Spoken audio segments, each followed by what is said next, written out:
احوال تو خوب است؟ تو برام شنوی؟ آزاد امک یک حادثه ناخوش رخ داده است.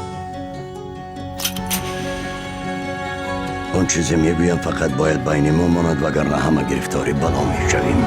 یک آدم مرا دزدید و دیگر آدمان بودند. آن وقت من بیهوش شده بودم. من کاری نکردم.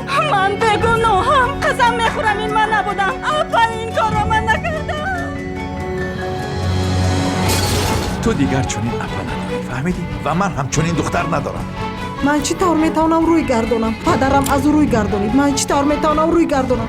آنها کی هاین؟ با من چیزی میدونی رو نقل کن. آن آدمان کی هاین؟ حیات خواهر مرا سیاه کردن. جوان تو میدونی که بر ترس غالب شدن چیست؟ جنایت را او نی بلکه من صادر کرده بودم.